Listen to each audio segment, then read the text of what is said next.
Itu. Nah, setelah ada orang datang ke rumah saya yang pertama itu, besok saya datang ke Bang Panin, saya tanya, Malang itu. Saya ditemui oleh orang namanya Arif Sugiarto katanya. Itu dia saya tanya, Mas, ini yang kenal, yang sering nagih ke rumah. Saya tanya, Mas, ini kok ada cerita rumah saya sudah dilelang. Nah, saya kan tidak tahu menau, dan bank juga tidak pernah memberitahukan bahwa rumah saya akan dilelang. Apa begini caranya Bang itu? Dia ternyata tidak tahu bahwa Bang Panin Malang dengan adanya lelang ini tidak tahu menau. Ini saya bertanggung jawab ucapan. Malang tidak tahu menau karena yang atur semuanya ini Surabaya. Terus saya tanya, nah terus saya masa sebagai debitur tidak dikasih apa-apa? Katakanlah lembar surat atau apa namanya. Tidak tahu dia telepon kemana.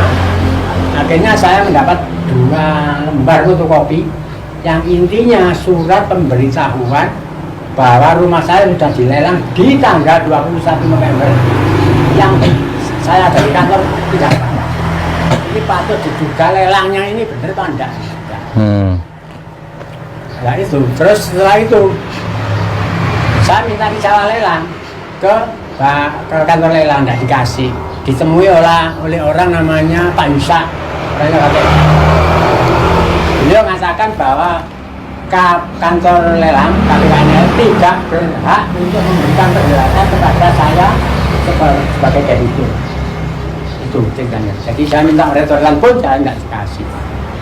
Akhirnya saya disarankan untuk minta risalah lelang ke bank. Saya datang ke bank lagi kami minta itu tidak dikasih. Akhirnya saya minta surat yang lain saja.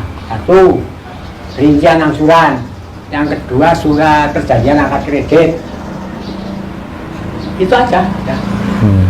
Jadi saya dari Bang Panin itu hanya dapat itu. Intinya akhirnya jadi dilelang sama jadi keluar dari rumah itu. Nah setelah itu eksekusi. Setelah saya datang ke PN, sebulan kemudian dieksekusi dengan aparat yang jumlahnya ratusan, kira-kira kalau 500 ada. Polisi sama tentara ya itulah. Oke. Videonya nanti ada. Oke. Itu. Saya tampilkan videonya nanti ya. Iya. Oke, jadi dibongkar rumahnya atau gimana? Enggak. Rumah saya kan ini. Oh. Jadi rumah saya itu tadi sudah saya kirim. Sebelum dilelang warna aslinya saya kirim tadi. Setelah lelang itu kira-kira 3 hari, sekarang dicat seperti warnanya kantornya Panin Malang yang saya tahu. Nah dari situ saya sempat berdebat sama petugas Panin yang namanya Arif Sugiarto itu.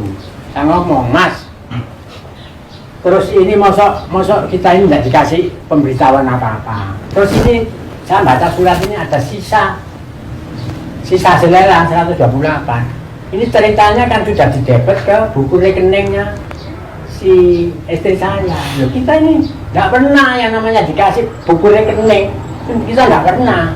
Kita berdebat di situ aturan. Karena dulu waktu itu saya terima itu uang cash. Ini ada kwitansinya. 2 kali uang cash. 100 juta uang cash, 50 uang cash.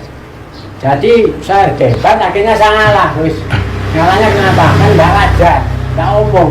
Namanya buku rekening itu kan nggak hanya dari itu. Kok katanya di anu. Saya ngomong nggak pernah dikasih. Itu kejadian tahun berapa, Pak? 2019. Oke, terus sama sudah mencari keadilan kemana-mana? Sudah. Nah, ternyata dari kita baca di perjanjian akad kredit, ternyata di situ ada surat bunyinya bahwa buku rekening sama kartu ATM nggak masalah. Itu saya memberi kuasa ke bank untuk disimpan di banknya. Padahal saya tidak pernah merasa memberikan kuasa untuk menyimpan ini. Ibu. Berarti Saman nggak baca waktu tanda tangan itu ya? Loh, saya dapat itu kan baru itu setelah. Oh. Terus sekarang Saman tinggal di rumah siapa? Saya di villa dulu. Apa itu?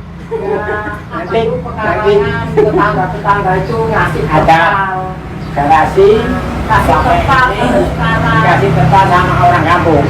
Jadi saya. Berarti sekarang Saman tinggal di terpal warna biru, itu pun dinumpang di rumah orang, di kampung orang gitu ya intinya. Dibuatkan oleh masyarakat. Oke, berarti rumah Saman sudah hilang. Terus Saman sampai detik ini masih terus mencari keadilan gitu. Saya sudah gugat ke PN Malang, Ke banding.